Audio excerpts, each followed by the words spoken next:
আসসালামু আলাইকুম। আইপিএস অ্যাডভাইজারের পক্ষ থেকে আপনাদের সবাইকে জানাই আন্তরিক শুভেচ্ছা ও অভিনন্দন।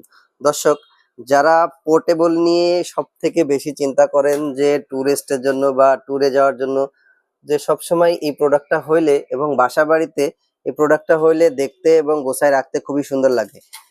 একটা পাওয়ার স্টেশন কতটা স্মার্ট হলে এত স্মার্ট একটা লুক দেওয়া যায় এবং কতটা মানে ভালো হলে এমন একটা লুক দেওয়া যায়। দেখেন, আমরা একদম পাওয়ার স্টেশনটাকে একদম একটা স্মার্ট সলিউশনে নিয়ে চলে আসছি।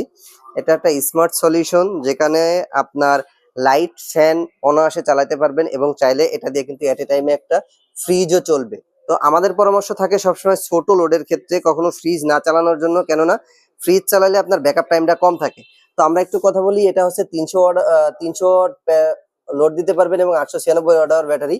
এটাকে আমরা বলতেছি 2টা ফ্যান 3টা লাইট, আপনি 2.5 থেকে 3 ঘন্টার উপরে ব্যাকআপ পাবেন। এরপরে আমরা আপনাদেরকে যেটা দেখাচ্ছি সেটা হচ্ছে 500 ওয়াট, 3টা ফ্যান 5টা লাইট। অনেকে দেখবেন আপনাদেরকে বলবে এটা 5 ফ্যান চলবে, 6 ফ্যান চলবে। ভাই, এটা হচ্ছে এক একটা ফ্যান যদি 100 ওয়াট করে হয় তাহলে 3টা ফ্যান চলবে 300 ওয়াট এবং 5টা লাইট জ্বলবে। যেটা 5টা লাইটের কিন্তু 100 ওয়াট লোড ক্যাপাসিটি হয়। সাথে আপনি চালাতে পারবেন কি টিভি রাউটার এবং ওয়াইফাই রাউটার কিন্তু আপনারা চালাতে পারবেন। ঠিক আছে? তো দর্শক, এই 500 ওয়াটটাকে আপনারা কিন্তু ফুল লোডে চালাইলে তা আপনারা প্রায় 2 ঘন্টার মতো ব্যাকআপ পেয়ে যাবেন। 300 ওয়াটেরটা যদি আপনি ফুল লোডে চালান তাহলে 2.5 ঘন্টা ব্যাকআপ পেয়ে যাবেন। এই প্রোডাক্টটা যারা ক্রয় করতে চাচ্ছেন অবশ্যই আমাদের স্ক্রিনে দেওয়া নাম্বারে যোগাযোগ করবেন। সকলে ভালো থাকবেন, সুস্থ থাকবেন। আসসালামু আলাইকুম।